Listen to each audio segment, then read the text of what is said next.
सुस्वागतम दोस्तों। फिर से एक बार आप सभी का स्वागत है मेरी हिंदी पाठशाला इस यूट्यूब चैनल में।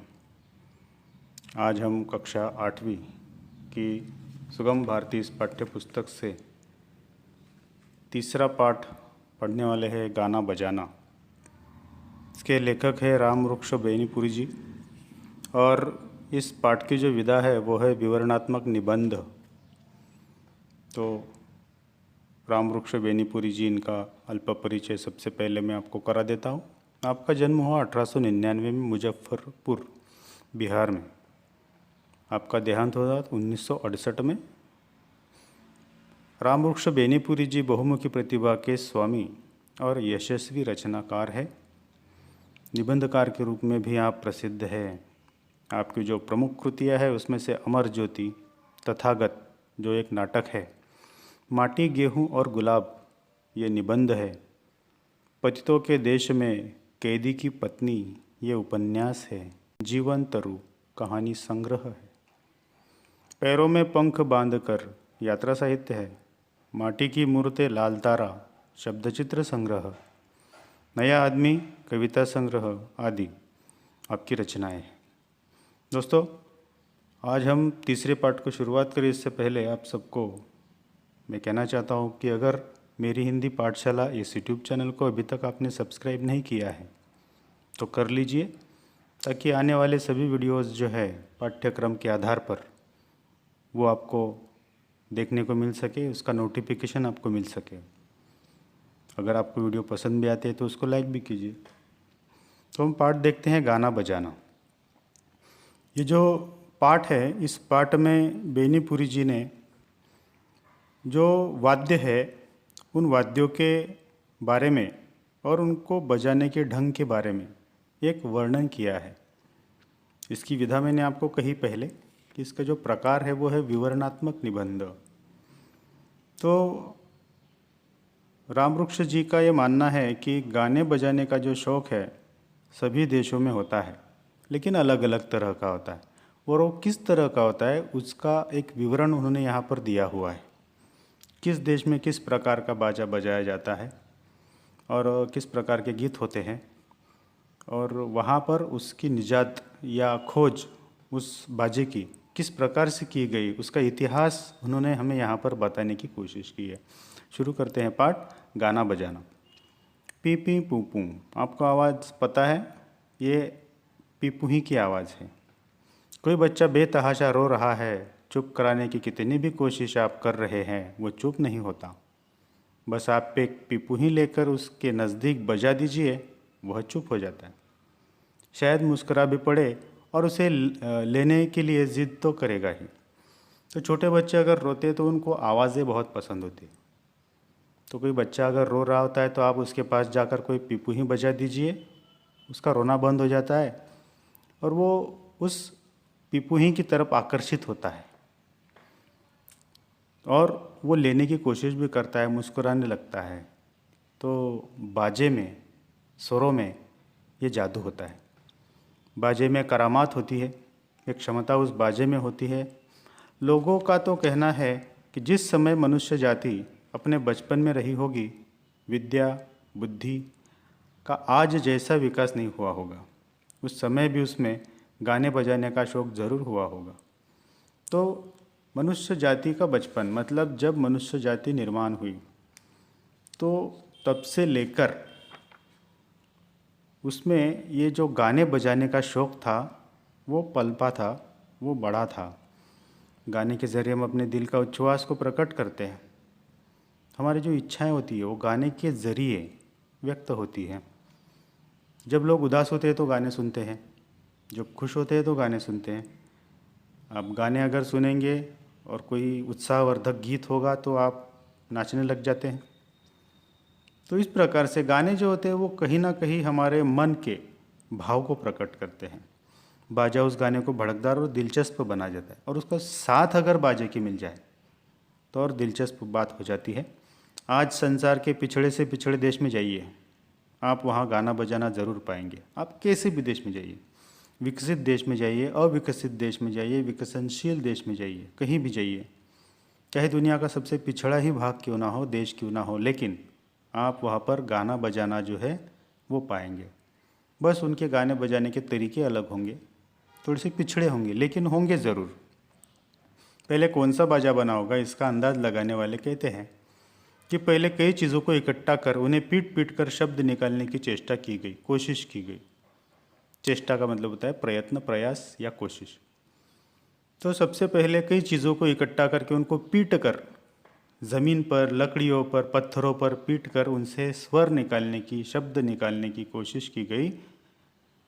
मरे हुए पशुओं के चमड़े के पोपले कद्दू पर मढ़कर ढोल और नरकट की गांठों को छेद कर उसमें से पिपुई बना ली होगी। तो जो पशु जो होते हैं उनके मृत्यु के बाद में उनकी जो चमड़ी होती है, उस चमड़ी का उपयोग करके उस चमड़ी को पोपले कद्दू पर मढ़कर, मढ़कर मतलब क्या, चढ़ाकर। कद्दू जो होता है वो बड़ा सा कद्दू जो सूखने के बाद में ठोस हो जाता है, तो उस ठोस कद्दू को पोपला बना दिया जाता है अंदर से, और उसके ऊपर वो चमड़ी चढ़ा दी जाती है और उससे बन जाता है ढोल। वैसे ही नरकट, नरकट जो होता है वो एक बाँस का प्रकार होता है, बाँस के समान। बाँस आपको पता होगा, बाम्बू।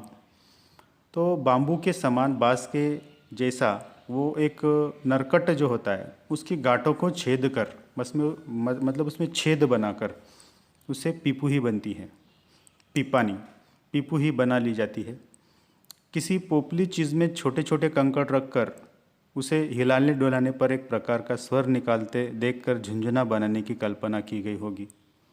उसी प्रकार कोई पोपली चीज़, मतलब जिसमें से जो उसका बीज होता है वो निकाल कर उसको पोपला बना दिया जाता है और उसके अंदर कंकड़ पत्थर डाल दिए जाते हैं, और उसको अगर आप हिलाते हैं तो उसमें से एक झुंझुने की तरह आवाज़ बनती है। तो ये कल्पना वहाँ से आई होगी। आज भी बहुत से देशों में 3 बाजे तो प्रमुख है, ढोल, पीपूही और झुंझुना। चाहे उनका आकार प्रकार अलग होगा, लेकिन इन तीनों के सहारे नाना तरह के स्वर निकाले जाते हैं पूरी दुनिया में। ये तीनों प्रमुख है, एक ढोल है, पीपूही है और झुंझुना है। ये 3 चीज़ें भी अगर हो तो संगीत पूरा हो जाता है। वनवासी लोगों के गाने बजाने को गौर से सुनने पर मालूम होता है कि उनमें ताल पर ज़्यादा ध्यान दिया जाता है, सुर पर कम। वो ताल पर ध्यान देते हैं, जो वनवासी, जो वनों में रहने वाले, जो पिछड़े हुए लोग हैं। ऐसे पिछड़े हुए लोग, पिछड़े हुए देशों के लोग वो ताल पर ध्यान देते हैं, मतलब बाजे पर ध्यान देते हैं, सुर पर ध्यान नहीं देते। शास्त्रीय संगीत उनको नहीं पता है, लेकिन बाजा उनको पता है। अमेरिका के रेड इंडियनों को देखिए या अफ्रीका के हब्जी लोगों को, गाने बजाने में ताल की ही प्रमुखता उनके यहाँ है। तो जो ऐसे आदिवासी जमात है, आदिवासी लोग हैं जो जंगलों में रहते हैं, तो वो प्रमुखता जो है उनकी वो संगीत को लेकर है। वो गाने बजाने में तो प्रमुख जो है वो ताल है, स्वर नहीं। रेड इंडियनों का टमटम और हब्जी लोगों का ढोल ताल ही देता है। तो टमटम, ढोल, ये जो है वो बाजे हैं। हब्जी लोग तो ढोल बजाने में इतने उस्ताद है कि ढोल की भाषा उन्होंने ईजाद कर ली है। तो एक भाषा का निर्माण उन्होंने कर लिया है, ईजाद कर ली है, और इतने माहिर है, इतने उस्ताद है कि एक ढोल की भाषा ईजाद कर ली। ढोल बजाकर ही वो एक दूसरे के साथ बात करते हैं। एक जगह कोई ढोल बजा रहा है, दूसरा मीलों की दूरी पर बैठा उस ढोल को सुनकर समझ लेता है कि वो क्या कह रहा है। तो ढोल बजाकर वो संदेश भेजने का काम करते हैं। तो ऐसी खोज उन्होंने कर ली है, ढोल की भाषा उन्होंने निजात कर ली है। गाने बजाने का शौक़, जैसे कि कहा गया है, पिछड़े से पिछड़े देश के लोगों में भी है।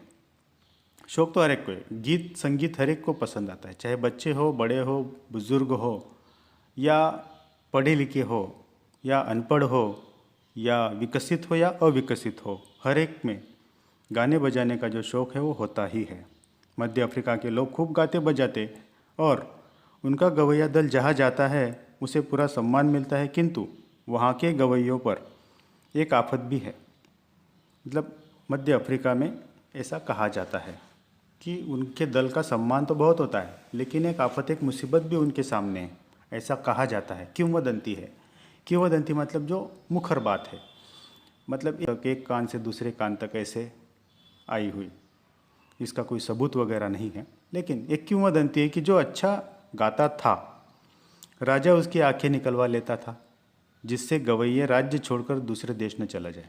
तो अच्छा गाने वाला दल या अच्छा गाने वाला गायक होता था, गवैया होता था। गाने वाले को गवैया कहते हैं। तो अच्छा गवैया होता था, उसको क्या करते थे वहाँ के राजा, उसकी आंखें निकाल लेते थे। आंखें निकालने के बाद वो एक राज्य छोड़कर दूसरे राज्य में नहीं जा सकता था। तो राजा क्या चाहता था कि ये जो गवैया है ये दूसरे राज्य में ना चला जाए, इसकी जो कला है, इसका जो सुर है, संगीत है, गीत है, ये सिर्फ हमारे राज्य में रहे, हमारी राजधानी में रहे। इसलिए उनकी आंखें निकाल ली जाती थी, ऐसी किंवदंती है। इसके पीछे क्या सच्चाई है वगैरह यह हमें पता नहीं, लेकिन ये ऐसा कहा जाता है। हर पूर्वी देश का एक न एक बाजा मशहूर है। जिस प्रकार भारत में वीणा प्रसिद्ध है, आपको सभी को पता है, हमारे देवताओं के हाथ में भी वीणा होती। विद्या की देवता सरस्वती जी, उनके हाथ में वीणा होती है। हमारी सरस्वती देवी भी वीणा बजाती हैं। इसे भारत का राष्ट्रीय बाजा समझा जाता है। तो ये भारत का बाजा है वीणा। चीन के ऐसे बाजे का नाम राजा है। तो जिस प्रकार वीणा है प्रसिद्ध भारत में, उस प्रकार चीन में जो है उसको राजा कहा जाता है। एक काठ का तख्ता लटका रहता है जिस पर 16 पत्थर के टुकड़े 2 पंक्तियों में सजाए रहते हैं, जिन पर एक काठ की मुंगरी से हल्के हल्के मारकर नाना तरह के स्वर निकाले जाते हैं। तो वहाँ पर अलग अलग पत्थर भी होते हैं और उसके ऊपर क्या करते हैं, लकड़ियों से तरह तरह के आवाज़ें निकाली जाती हैं और उससे अलग अलग स्वर निकाले जाते हैं। बर्मा में एक तरह की ढोल की तरंग बनाई जाती है। बर्मा में अलग प्रकार है, ढोल की तरंगें बनाई जाती है। तरंगे मतलब स्वर निकाले जाते हैं ढोल से। भिन्न भिन्न आकार के 21 ढोलों को अर्धवृत्ताकार में रखकर और बजाने वाले उसके बीच में बैठकर या खड़े होकर उन्हें बजाता है। तो 21 प्रकार के ढोल वहाँ पर रखे होते हैं और उन ढोलों को बजाने वाले जो उसके अंदर खड़े रहते हैं, अंदर मतलब क्या, ढोल के अंदर नहीं, उन सभी 21 ढोलों के बीच में वो खड़े रहते हैं और उन ढोलों को बारी बारी से बजाया जाता है और अलग अलग स्वर तरंगे निकाली जाती हैं। जापानी लोग बांस के पोपले टुकड़े को क्रम से रखकर उन्हें पीट कर एक प्रकार का दिलचस्प स्वर तरंग निकालते हैं। तो जापान में भी ऐसा है कि पोपले बांस जो होते हैं, जिसमें जो बांस होते हैं वो पोपला होता है। आपने बांस को देखा होगा, वो अंदर से जो होता है वो खाली होता है। तो ऐसे पोपले बांसों को क्या करते हैं, वो पीट कर एक दिलचस्प स्वर निकालते हैं, जैसे एंगलोंग कहते हैं। तो उस बांस से जो स्वर निकाला जाता है या वह जो बाजा है, उस बाजे को एंगलोंग कहा जाता है। जापान में भारत के समान तार के संयोग से बने बाजों की भी बड़ी कदर की जाती है।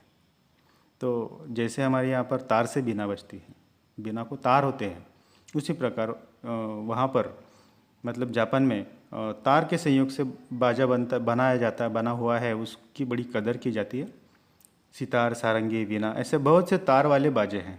तो ये सब तार से बजते हैं। उन तारों पर अगर आप छेड़ेंगे तो तरह तरह के स्वर निकलते हैं। उत्तरी अमेरिका में रेडस्किन जाति के मस्त गवैये होते हैं। उनके पास केवल 3 बाजे होते हैं, उसमें से ढोल, पिपुही, झिंझुना, इतना ही होता है। ये प्रमुख बाजे हैं।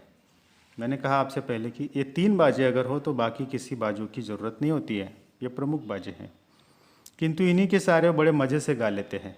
अमेरिका के कुछ आदि निवासी एक विचित्र ढंग के ढोल का प्रयोग करते हैं। बड़ा सा ढोल होता है। एक ढोल से छोटे से ढोल में पानी रख कर देते हैं।